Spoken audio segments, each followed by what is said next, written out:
A imprensa nacional e até internacional acompanhava o caso diariamente.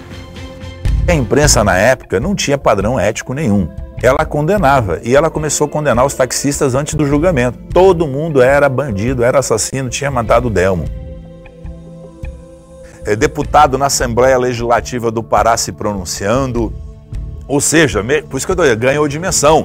A Voz da América, né? BBC de Londres comentando o crime, e a imprensa do Rio de Janeiro, a Asa Press, né? Uma agência de notícias no Rio, comentando o bárbaro crime do Delmo. E aí o glamour do crime, porque o processo é acompanhado. Havia ficha de inscrição para você participar do júri, para você assistir o júri. Era uma loucura, tinha filas na porta do tribunal para ver quem conseguia entrar primeiro de manhã, madrugada, para ver se entrava para assistir o debate, né? Todo aquele requinte jurídico do tribunal, do júri.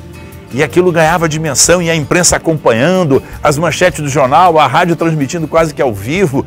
Então Manaus passou, com o crime do Delmo, um ano falando só em crime do Delmo. O juiz responsável por esse processo foi o Dr. Ernesto Hessen.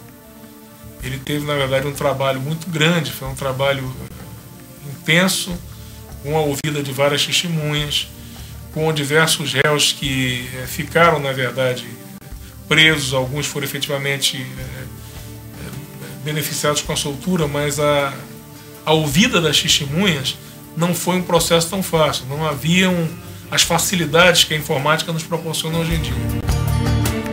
Chegou a penitenciária a ter 50 pessoas presas, né? Porque todos foram, né? Aquela coisa, fulano participou, fulano teve no local.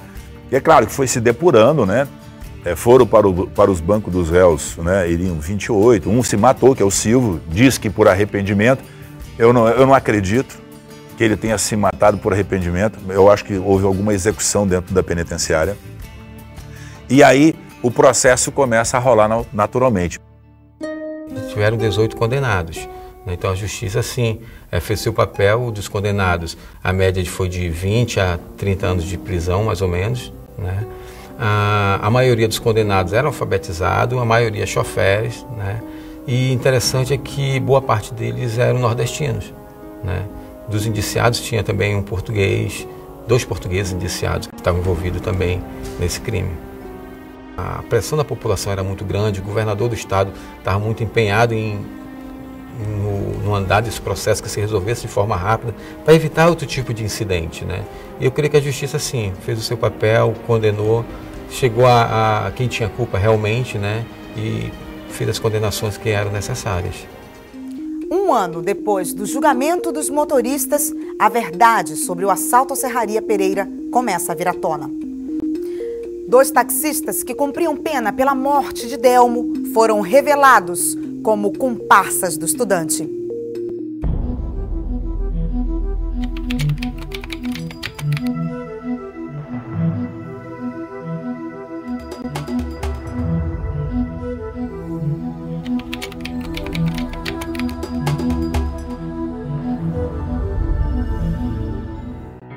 Há outras versões posteriores, né, à morte do Delmo, no caso do vigia, de afirmar que foi espancado não só por uma pessoa, mas sim por 3 pessoas.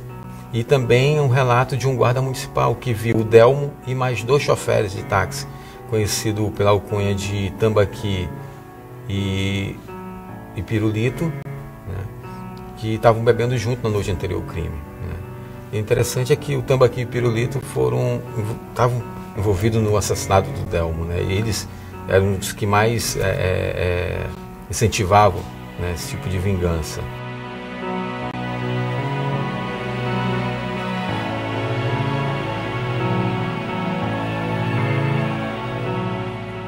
O vigia deixou uma margem de dúvidas no sentido que poderiam existir mais 2 pessoas diretamente envolvidas no fato.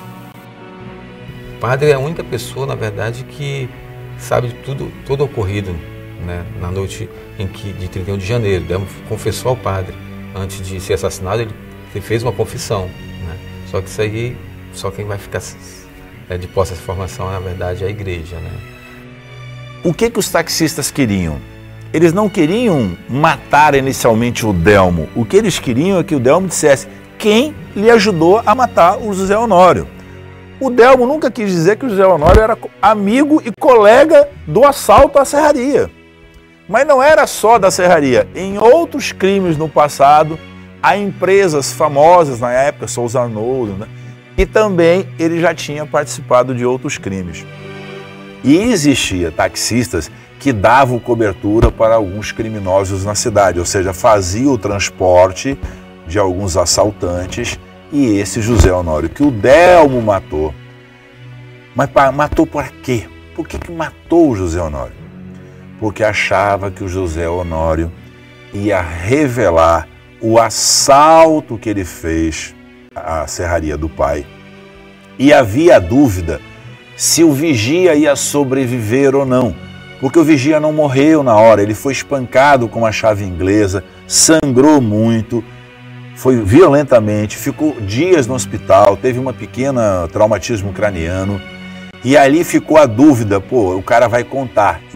O caso Delmo completou 62 anos. O mistério que envolve o crime ainda desperta o interesse de muitos. Nas universidades de Direito, professores e alunos discutem as falhas e acertos na apuração do caso, que levanta questões que, com o passar do tempo, se tornam cada vez mais difíceis de serem respondidas. A morte do estudante seria uma espécie de queima de arquivo? Por que Delmo não entregou os comparsas? Perguntas cujas respostas repousam em segredo no túmulo de Delmo. O Segurança e Sociedade é um programa da Associação de Delegados de Polícia do Estado do Amazonas, a DEPOL. Para rever esse e outros programas, acesse o nosso canal no YouTube e deixe críticas e sugestões nas nossas mídias sociais. O programa especial Casos Reais fica por aqui. Obrigada pela sua audiência.